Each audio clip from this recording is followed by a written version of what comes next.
Hello friends, welcome back to my channel. आज हम लोग बात करने वाले हैं कमोडिटी ट्रांजैक्शन टैक्स की। The union budget 2013 and 14 introduced basically reintroduced the commodity transaction tax, however only for non-agricultural commodity futures at the rate of 0.01%, which is equivalent to the rate of equity futures on which a security transaction tax is imposed in India. Along with this, in commodity derivatives have been declared to be made non-speculative and hence for traders in the commodity derivative segment. Any losses arising from such transactions can be set off against income from any other source. Similar provisions are also applicable for securities market transactions. Like all financial transactions taxes, CTT aims at discouraging excessive speculations, which is detrimental to the market, and to bring parity between securities market and commodities market, such that there is no tax or regulatory arbitrage. Future contracts are financial instruments and provide for price risk management and price discovery of underlying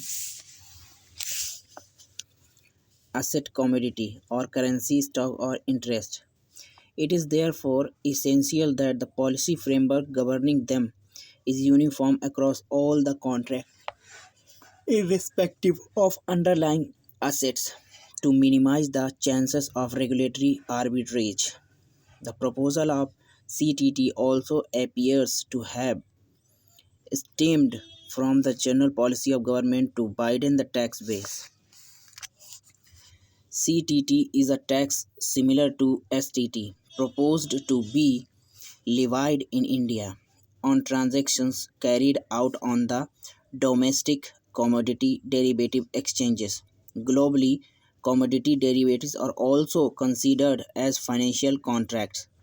Hence, CTT can also be considered as a type of financial transaction tax. The concept of CTT was first introduced in the Union Budget 2008-9, and the government had then proposed it to impose a CTT of 0.017%, equivalent to the rate of equity futures at the point of time. However, it was withdrawn subsequently as the market was nascent then, and any imposition of transaction tax might have adversely affected the growth of organized commodities derivatives markets in India, and this has helped Indian commodity exchange to grow to global standards. MCX is world number one commodity exchange globally. MCX is number one in gold and silver, number two in natural gas, and number three in crude oil. Security transaction tax. The securities transaction tax is a type of financial transaction tax levied in India on the transaction carried out on the domestic stock exchanges, and the rates of STT are prescribed by the central government through its budget from time to time. In tax parlance, this is categorized as a direct tax, and the tax came into effect on 1st October 2004. In India, STT is collected for the government of India by the stock exchanges. With changing of STT, long-term capital gains tax was made zero, and the short-term capital gains tax was reduced to 10%, subsequently changed to 15% since 2008. The STT framework was subsequently reviewed by the central government in the year 2005, 6, 8, 12, and 13. The STT rates were revised upward. In the year 2005 and 6, while it was reduced for certain segment in 2012 to 13, the STT provisions were altered in the year 2008, such that for professional traders, brokers, the STT came to be treated as an expense which can be deducted from the income instead of treating the same as an advance tax paid. The 2004 STT provisions provided the STT payments of professional traders whose business income arising from purchase and sale of securities could be set off against their total tax liability. As on date, STT is not applicable in the case of preference shares, government securities, bonds, debentures, currency derivatives, units of mutual funds other than equity oriented mutual fund and gold exchange traded fund. And in such cases, the tax treatment of short term and long term gains shall be as per normal provisions of law.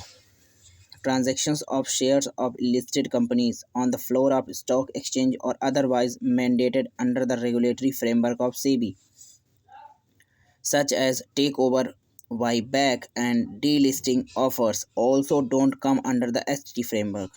And the off-market transaction of securities, which entails changes in ownership record at depositories, also don't attract STT. Let's talk about the capital gains tax.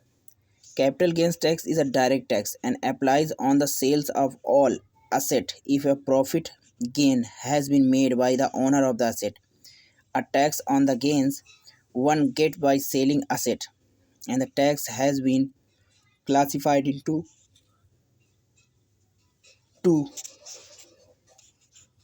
First, short-term capital gain tax.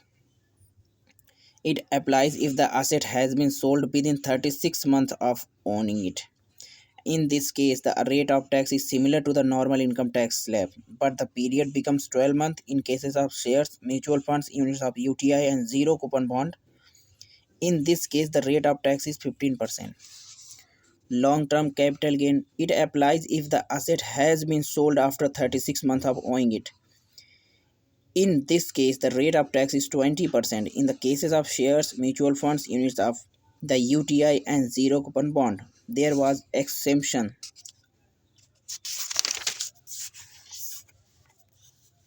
Zero tax, though, where recently an LTCG of 10% above 1 lakh of capital gains was introduced on them by government.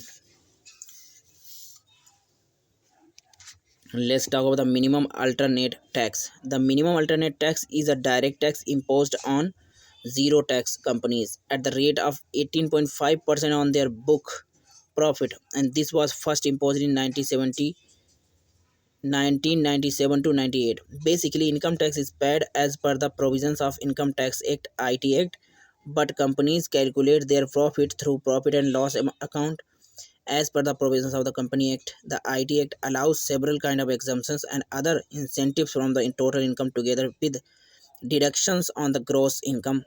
Again, the rate of depreciation under the Companies Act is higher than the IT Act.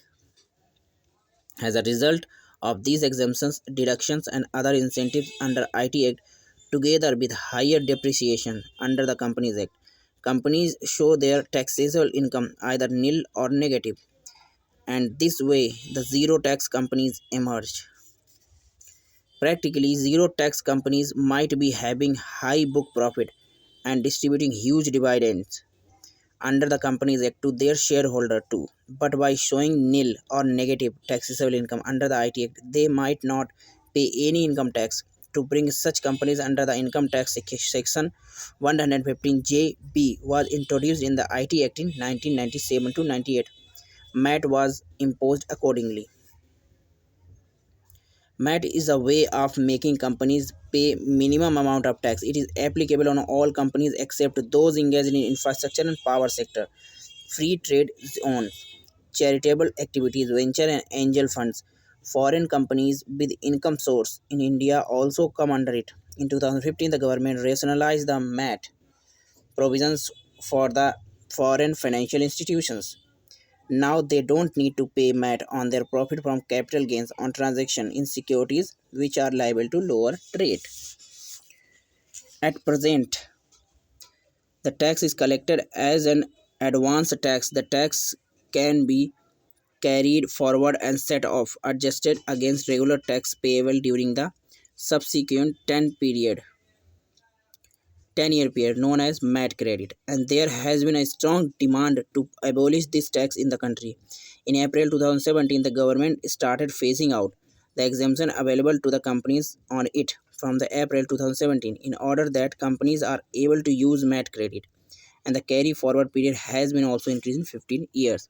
And this is done for the today. We will talk over the next topic tomorrow, and till then, thank you so much. Keep watching my videos for more information regarding the Indian economy. Thank you so much.